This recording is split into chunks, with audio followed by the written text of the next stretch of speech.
नमस्कार, आप देख रहे हैं एएनबी न्यूज नेशनल और मैं हूं आपके साथ विकास तिवारी। वक्त हो चला है हमारे खास बुलेटिन अपनू उत्तराखंड का, तो चलिए रुक कर लेते हैं खबरों की ओर।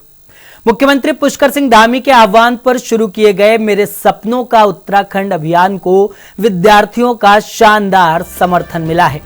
इस अभियान के तहत अब तक 35,000 से ज्यादा छात्र छात्राओं ने अपने निबंध पोर्टल पर अपलोड किए हैं। कक्षा 11वीं और 12वीं के विद्यार्थी पर्यटन, रोजगार, शिक्षा, स्वास्थ्य, पर्यावरण और तकनीकी जैसे 8 अहम विषयों पर अपने विचार साझा कर रहे हैं। मुख्यमंत्री धामी ने घोषणा की है कि श्रेष्ठ 140 विचारों को प्रदेश की नीति निर्माण प्रक्रिया में शामिल किया जाएगा। इसके साथ ही चयनित विद्यार्थियों को छात्रवृत्ति और अन्य पुरस्कार भी दिए जाएंगे। अभियान के संयोजक डॉक्टर राहुल अग्रवाल के मुताबिक विद्यार्थी 24 अगस्त तक अपने निबंध ऑनलाइन पोर्टल पर जमा कर सकते हैं।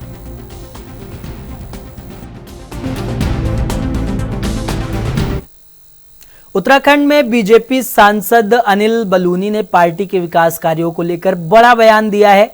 उन्होंने कहा कि बीजेपी का काम करने का तरीका पूरी तरह से विकास पर आधारित है और पिछले 9.5 सालों में राज्य में हुए विकास कार्यों का रिकॉर्ड जनता के सामने है। बलूनी ने कहा कि बीजेपी अटल जी ने बनाया और मोदी जी संवार रहे हैं के संकल्प के साथ आगे बढ़ रही है। उन्होंने दावा किया कि केंद्र और राज्य सरकार की योजनाओं से उत्तराखंड में तेजी से विकास हुआ है। बीजेपी सांसद ने कहा कि पार्टी अपने विकास कार्यों और जनहित की नीतियों के आधार पर जनता के बीच जाएगी और आगामी चुनाव में जनता का दोबारा समर्थन हासिल करेगी। देखिए, भारतीय जनता पार्टी का हमारा काम करने का जो तरीका है, आप लोग कह रहे हैं कि चुनाव की तैयारी हम लोग कर रहे हैं। हमारे चुनाव की तैयारी का हमारा ऐसा तरीका नहीं है, हमारा विकास का तरीका, और हम उसी से जो लोग जिस तरीके से हम काम करते हैं, जनता और जनता जनार्दन देखते हैं कि किस प्रकार से काम हो रहा है उत्तराखंड के अंदर, जो पिछले 10 वर्ष के अंदर काम हुआ है, और हमारा ट्रैक रिकॉर्ड जो लोग देखते हैं, उनको देख के समझ आता है कि उत्तराखंड किस प्रकार से विकास कर रहा है। अगर आप 10 वर्ष पहले की स्थिति अगर आप देखेंगे कि राज्य में जिस प्रकार से विकास हो रहा था और आज की जो परिस्थिति है, कोई भी देख के कह सकता है कि किस बहुत ही अच्छे तरीके से विकास हुआ है। और हम अपने पिछले जो 9.5 वर्ष का कार्यकाल हमारा है, उस कार्यकाल के उस ट्रैक रिकॉर्ड के आधार पर हम लोग आगे जा रहे हैं। हम लोग तैयारी भी कर रहे हैं और अच्छे तरीके से हम उत्तराखंड के लिए जो हम लोगों का जो स्वप्न है आगे बढ़ाने का, जिस तरह से हम लगातार कहते हैं कि अटल जी ने बनाया, मोदी जी इसको संवार रहे हैं, उस सब को उसको दृष्टि को रखते हुए हम लोग आगे अच्छे तरीके से और काम करेंगे। और हमें पूरा विश्वास है अगली बार भी हमारे काम के आधार पर उत्तराखंड बीजेपी के प्रदेश अध्यक्ष महेंद्र भट्ट ने संगठन के इतिहास में नया रिकॉर्ड कायम किया है। 15 अगस्त को उन्होंने प्रदेश अध्यक्ष के तौर पर 4 साल 16 दिन का कार्यकाल पूरा कर पूर्व प्रदेश अध्यक्ष अजय भट्ट का रिकॉर्ड पीछे छोड़ दिया है। महेंद्र भट्ट ने 31 जुलाई 2022 को भाजपा के 10वें प्रदेश अध्यक्ष के रूप में जिम्मेदारी संभाली थी। उनके कार्यकाल में पार्टी ने कई चुनावों में सफलता हासिल की। 2024 के लोकसभा चुनाव में भाजपा ने उत्तराखंड की सभी 5 सीटों पर जीत दर्ज की। इसके अलावा बागेश्वर और केदारनाथ उपचुनाव, नगर निकाय और पंचायत चुनाव में भी पार्टी को कामयाबी मिली। अब भाजपा की नजर 2027 के विधानसभा चुनाव पर है। लगातार तीसरी बार सरकार बनाने के लक्ष्य के साथ संगठन को और मजबूत करने की तैयारी की जा रही है।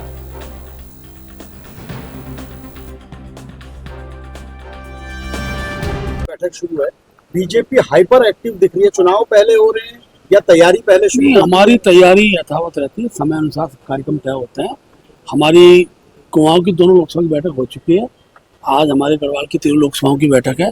लोकसभा क्षेत्र के सभी विधायक, सांसद के साथ चर्चा करते हुए और क्या क्या चुनाव की दिशा में कर सकते हैं, उस सब का एक पूरा कार्यक्रम का समय तय करेंगे। कांग्रेस सांसद इमरान मसूद देहरादून से एक बड़ी खबर निकलकर सामने आ रही है, जहां धामी सरकार प्रदेश में स्वास्थ्य सेवाओं को बेहतर बनाने के लिए लगातार कदम उठा रही है। इसी क्रम में मुख्य सचिव आनंद वर्धन ने स्वास्थ्य व चिकित्सा शिक्षा विभाग की समीक्षा कर कई महत्वपूर्ण निर्देश दिए। सरकार ने 31 मार्च 2027 तक सभी जिला और बड़े उप जिला अस्पतालों का NABH प्रत्यायन कराने का लक्ष्य रखा है। अस्पतालों में डिजिटलीकरण के साथ अब 24 घंटे डायलिसिस और अगले 3 महीने में किडनी ट्रांसप्लांट सुविधा शुरू करने के निर्देश दिए गए हैं।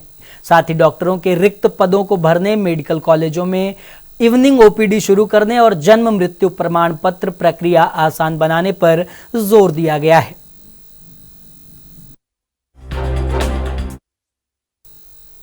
उत्तराखंड में विधानसभा चुनाव से पहले बीजेपी की प्रदेश टीम में बदलाव की चर्चाओं के बीच सियासत तेज होती नजर आ रही है। नई राष्ट्रीय टीम में दुष्यंत कुमार गौतम को राष्ट्रीय महामंत्री पद से हटाए जाने के बाद कांग्रेस ने बीजेपी पर निशाना साधा है। कांग्रेस प्रदेश अध्यक्ष गणेश गौदियाल ने आरोप लगाया कि गौतम की उत्तराखंड से विदाई अंकिता भंडारी मामले को लेकर हुई है। उन्होंने कहा कि अंकिता भंडारी के माता पिता की ओर से लगाए गए आरोपों की निष्पक्ष जांच होनी चाहिए। गौदियाल ने कहा कि जब तक पूरे मामले की सच्चाई सामने नहीं आती, कांग्रेस इस मुद्दे को लगातार उठाती रहेगी। वहीं बीजेपी की ओर से इस मामले पर कोई आधिकारिक प्रतिक्रिया अभी तक सामने नहीं आई है। चुनावी माहौल के बीच इस मुद्दे को लेकर प्रदेश की राजनीति गर्माती हुई नजर आ रही है। नहीं, वो ठीक है। अब चुनाव आ रहे हैं तो सब राजनीतिक दल अपने अपने मीटिंग कर रहे हैं, सबकी मीटिंगें हैं, कोई हमें उसमें कुछ कहने की आवश्यकता नहीं है। हमें ये कहना है कि दुष्यंत कुमार गौतम की जो यहाँ से विदाई हुई है, राहुल गांधी जी ने जब अंकिता भंडारी जी के माता पिता से मुलाकात की तो उसका परिणाम आपको दूसरे दिन देखने को मिला कि दुष्यंत कुमार गौतम की उत्तराखंड से छुट्टी हो गई। लेकिन उनके राजनीतिक अदालत से भले ही उनकी छुट्टी हो गई हो, लेकिन वो परमेश्वर की अदालत से माफ नहीं होंगे।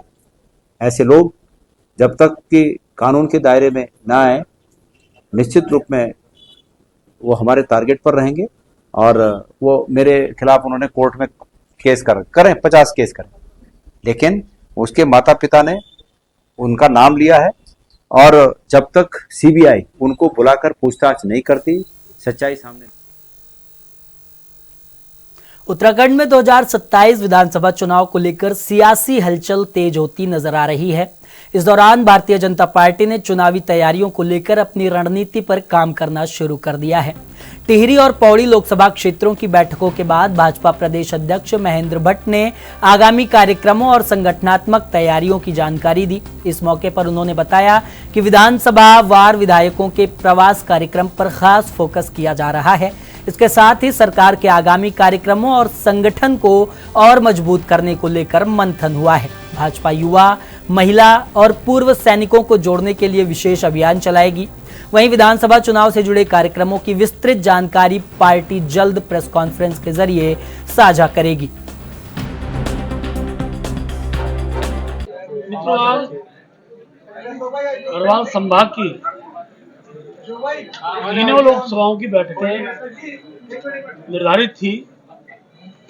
अभी 2 लोकसभा हमारी उनकी बैठकें संपन्न हो चुकी हैं, टिहरी लोकसभा और गढ़वाल लोकसभा। सभी विधायक उपस्थित थे। टिहरी की सांसद जी अस्वस्थता कारण रह नहीं पाए, उनकी सूचना मुझे मिल गई थी। हर विधानसभा का राजनीतिक परिदृश्य क्या है, उस पर चर्चा हुई। विधानसभा की जीत के लिए कार्यक्रम क्या क्या बनने चाहिए, उस पर चर्चा हुई। विधायकों का प्रवास विधानसभा के हर क्षेत्र में हो, इसकी चर्चा हुई।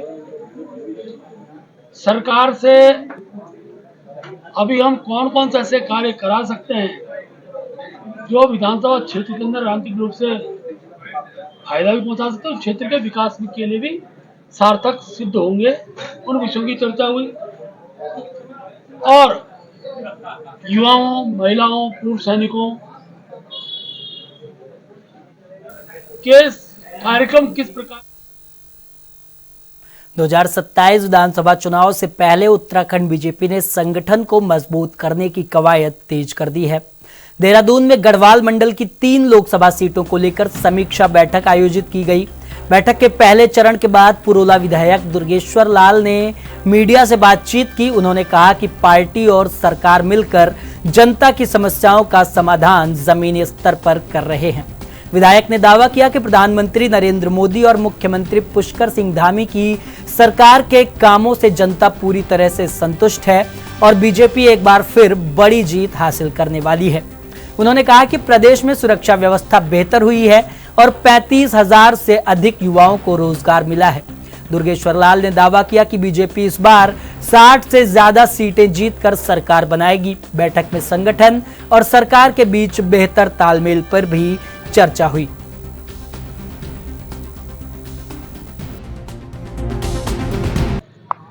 देखिए, मैं आज माननीय मुख्यमंत्री, माननीय प्रदेश अध्यक्ष जी का धन्यवाद करता हूँ कि ये जो बैठक जो गढ़वाल रीजन की करी है और इसमें 3 लोकसभाएं आती है, आपके हरिद्वार हो गए, पौड़ी हो गए और टिहरी हो गई। और हमारे यहाँ टिहरी लोकसभा की पहली बैठक हुई, अभी पौड़ी की चल रही है, उसके बाद हरिद्वार की होगी। बैठक का एजेंडा यही था कि भाई 2027 में तीसरी बार सरकार बनानी है और डेफिनेटली और मैं कह सकता हूँ कि भारतीय जनता पार्टी इस बार जो है शायद सबसे ज़्यादा सीटों के साथ जो है सरकार बनाएगी, 60+ सीटों से। कारण ये है कि जनता ने आदरणीय नरेंद्र मोदी जी के नेतृत्व में इस प्रदेश को संवरते हुए देखा है। आदरणीय पुष्कर सिंह धामी जी के नेतृत्व में इस प्रदेश में जिस तरीके से जनहित कार्य हो रहे हैं, उत्तराखंड के मूल निवासियों को स्वरोजगार और उद्यमिता से जोड़ने के उद्देश्य से संचालित मुख्यमंत्री सौर स्वरोजगार योजना राज्य में रोजगार के नए अवसर सृजित करने के साथ ही हरित ऊर्जा को बढ़ावा देने की दिशा में महत्वपूर्ण पहल बन रही है। इस योजना के तहत जून महीने तक 210 मेगावाट क्षमता के प्लांट स्थापित हो चुके हैं, जिससे 3500 से ज्यादा लोगों को रोजगार मिल रहा है। मुख्यमंत्री पुष्कर सिंह धामी ने विभाग को मुख्यमंत्री सौर स्वरोजगार योजना के तहत 250 मेगावाट और सौर ऊर्जा क्षमता विकसित करने का लक्ष्य प्रदान किया है। ऊर्जा सचिव मीनाक्षी सुंदरम ने बताया कि मुख्यमंत्री सौर स्वरोजगार योजना का फेज 2 बेहद सफल रहा है। जनता की मांग है कि योजना का विस्तार किया जाए, जिसके तहत वित्त विभाग को इसका प्रस्ताव भेजा गया है। बता दें कि विभाग द्वारा योजना का अध्ययन किया जा रहा है, जिसके बाद कैबिनेट में प्रस्ताव को पारित कराकर योजना का विस्तार किया जाएगा। उन्होंने बताया कि अगले फेज में अतिरिक्त 100 मेगावाट का लक्ष्य रखा जाएगा। वहीं जिलावार टारगेट भी किया जाएगा, जिससे प्रदेश के सभी जिलों में सामान्य तौर से सौर योजना का लाभ मिल सके। मुख्यमंत्री सौर स्वरोजगार योजना का जो फेज 2 है, ये काफी सक्सेसफुल रहा है। उस एक्सपीरियंस को देखते हुए और माननीय मुख्यमंत्री जी के पास भी बहुत रिप्रेजेंटेशंस आए थे, हमारे पास भी आए थे कि इसको आगे एक्सटेंशन कर दिया जाए। तो एक्सटेंशन का जो प्रस्ताव है अभी बना करके वित्त विभाग को भेजा है, वित्त विभाग एग्जामिन कर रहे हैं उसको, और वहां से क्लियरेंस मिलता है तो फिर हम लोग कैबिनेट में उसकी फेज 2 के लिए जाएंगे। सर, लगभग उसी तरीके का रहेगा पहला, या कुछ इसमें इस बार आपको लगता है कुछ और बदलाव की जरूरत है डिस्ट्रिक्ट में? अभी हम लोग ना जो सेम प्रपोजल को 100 मेगावाट अतिरिक्त बढ़ाने के लिए कर रहे हैं। इसके बाद अभी तो हमारी जो पेंडिंग प्रपोजल्स हैं उसको टेकअप करेंगे। एक और चीज इसमें कर रहे हैं, जिले वाइज टारगेट कर रहे हैं। पहले क्या हुआ था कि कुछ जिलों में बहुत अच्छा काम हुआ है, कुछ जिलों में नहीं हो पाया है। उसका कारण चाहे जो भी रहा हो, पब्लिसिटी की कमी रही हो या विभाग जो है उस जिले में बड़ा एक्टिव नहीं रहा हो, तो इसलिए इस बार जो जिन जिलों में पहले काम नहीं हुआ उसको वरीयता दे रहे हैं और 100 मेगावाट का भी ले जा रहे हैं। और इसके बाद अगर फर्दर एक्सटेंशन होगा तो हम बैटरी एनर्जी स्टोरेज। बुलेटिन में खबरों का सिलसिला लगातार जारी है। फिलहाल यहाँ पर वक्त है एक छोटे से ब्रेक का, जल्द होंगे हाजिर।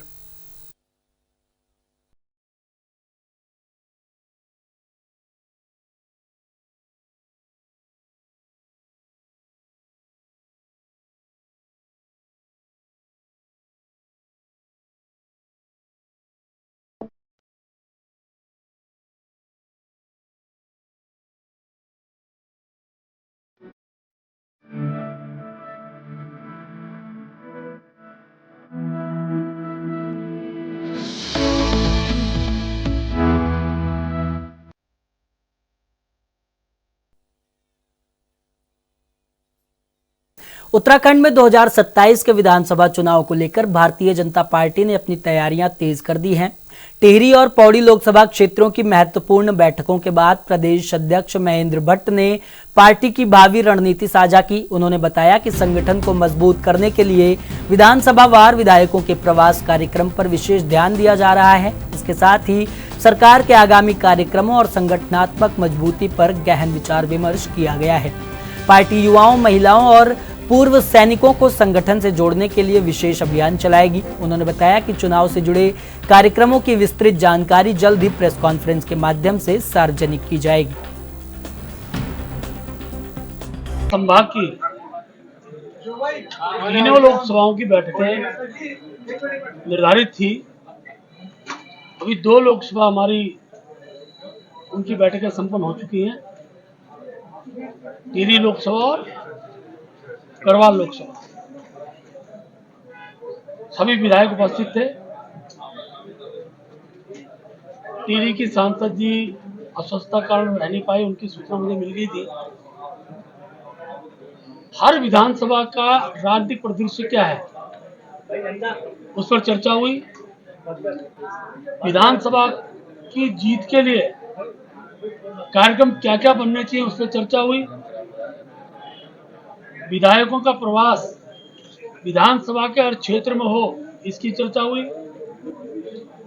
सरकार से अभी हम कौन कौन से ऐसे कार्य करा सकते हैं जो विधानसभा क्षेत्र के अंदर राजनीतिक रूप से फायदा भी पहुंचा सकते हैं और क्षेत्र के विकास के लिए भी सार्थक। उत्तराखंड में आगामी विधानसभा चुनाव को लेकर कांग्रेस ने अपनी तैयारियां तेज कर दी हैं। पार्टी ने घोषणा पत्र तैयार करने की कवायद भी शुरू कर दी है। मैनिफेस्टो कमेटी की बैठक में प्रदेश के विकास के रोड मैप और जनता से सुझाव लेने की रणनीति पर मंथन किया गया। कांग्रेस विधायक भुवन कापड़ी ने बताया कि कमेटी प्रदेश के अलग अलग जिलों और विधानसभा क्षेत्रों में जाकर लोगों से संवाद करेगी। इस दौरान युवाओं, महिलाओं, SC, ST वर्ग, शिक्षकों, सरकारी कर्मचारियों, उपनल कर्मचारियों, पूर्व सैनिकों और स्वयं सहायता समूहों से भी सुझाव लिए जाएंगे। उन्होंने कहा कि जनता की राय को घोषणा पत्र में प्राथमिकता दी जाएगी। कांग्रेस की कोशिश है कि चुनाव की घोषणा पत्र के साथ ही जारी कर दिया जाए। पार्टी ने सरकार बनने पर घोषणा पत्र के वादों को पूरा करने का दावा किया है। आज हम मैनिफेस्टो कमेटी की मीटिंग कर रहे हैं और मैनिफेस्टो कमेटी आपके साथ हमारा क्या रोड मैप है इस पर बातचीत कर रहे हैं। इसमें मेरे साथ कन्वीनर जो है भकुंडी जी हैं और साथ में दसमाना जी, सुजाता पॉल जी और आदरणीय हमारे CWC के मेंबर सप्पल साहब मेंबर हैं। हम सब लोग मिलकर कोऑर्डिनेशन के साथ जो है कि घोषणा पत्र को बनाने के लिए चर्चा कर रहे हैं और ये घोषणा पत्र जन घोषणा पत्र होगा। हम जनता के बीच जाकर जनता की नब्ज टटोलकर वो क्या प्रदेश के लिए चाहते हैं, क्या होना चाहिए, उस पर चर्चा करेंगे। इसके लिए पहले हम जिले में जाकर हर वर्ग से मिलेंगे, युवाओं से, महिलाओं से, SC ST के लोगों से मिलेंगे, जो पर्यावरण लोग हैं उनसे मिलेंगे, शिक्षकों से मिलेंगे, हमारे सरकारी कर्मचारियों से मिलेंगे, उपनल के कर्मचारियों से मिलेंगे, पूर्व सैनिकों से मिलेंगे, स्वयं सहायता समूह से मिलेंगे, आशा, आंगनवाड़ी, भोजन माता, सहायिका, जो भी वर्ग है उन सब से बातचीत करेंगे। उसके साथ साथ युवाओं से और जेन जी से, जेन अल्फा से, सारे लोगों से। खबर उत्तरकाशी से है, जहां रामचंद्र उनियाल राजकीय स्नातकोत्तर महाविद्यालय में प्रथम सेमेस्टर के नए विद्यार्थियों के लिए 1 दिवसीय ओरिएंटेशन कार्यक्रम का आयोजन किया गया। इस कार्यक्रम में मुख्य अतिथि के रूप में पहुंचे जिलाधिकारी प्रशांत आर्य ने छात्र छात्राओं का मार्गदर्शन किया। DM ने युवाओं को समय प्रबंधन, प्रतियोगी परीक्षाओं की तैयारी और नैतिक मूल्यों को अपनाने की सलाह दी। उन्होंने कहा कि पहाड़ के युवाओं में अपार प्रतिभा है और सही दिशा मिलने पर वो देश का नाम रोशन कर सकते हैं। इसके साथ ही महाविद्यालय प्रशासन ने विद्यार्थियों को पाठ्यक्रम, परीक्षा व्यवस्था, NCC, NSS और अनुशासन संबंधी नियमों से भी अवगत कराया।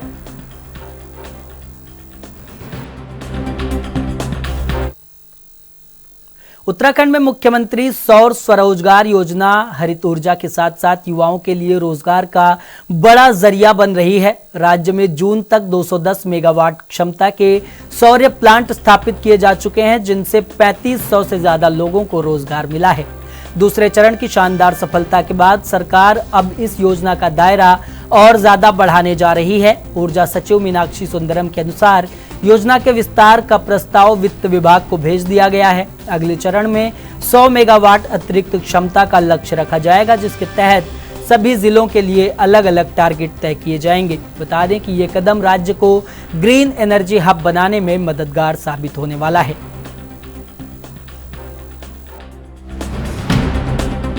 मुख्यमंत्री सौर स्वरोजगार योजना का जो फेज 2 है ये काफी सक्सेसफुल रहा है।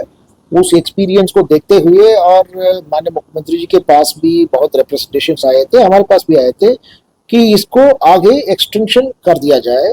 तो एक्सटेंशन का जो प्रस्ताव है अभी बना करके वित्त विभाग को भेजा है। वित्त विभाग एग्जामिन कर रहे हैं उसको और वहां से क्लियरेंस मिलता है तो फिर हम लोग कैबिनेट में उसकी फेज 2 के लिए जाएंगे। सर लगभग उसी तरीके का रहेगा पहला या कुछ इसमें इस बार आपको लगता है कुछ और बदलाव की जरूरत है डिस्ट्रिक्ट में? अभी हम लोग ना जो सेम प्रपोजल को 100 मेगावाट अतिरिक्त बढ़ाने के लिए कर रहे हैं।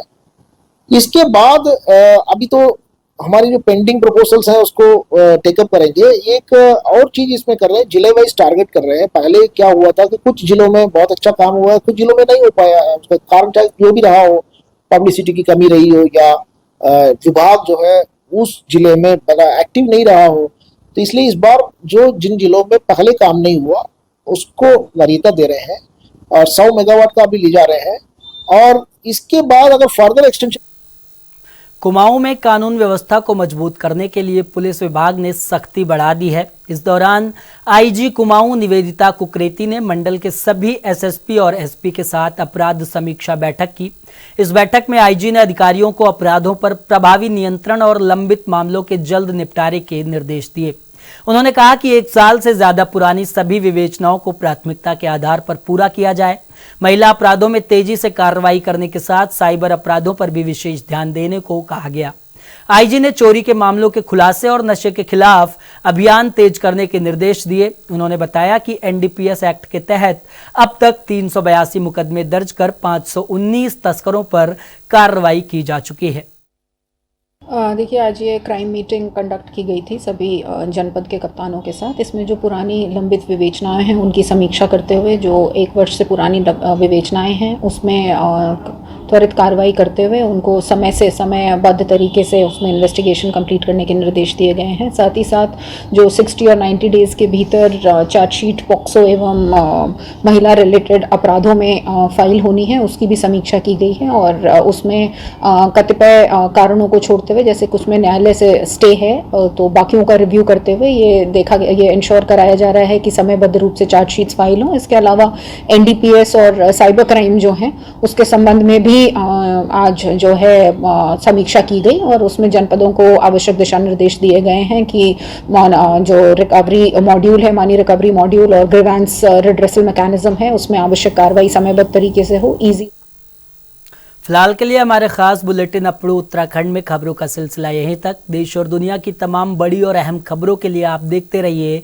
ANB news national.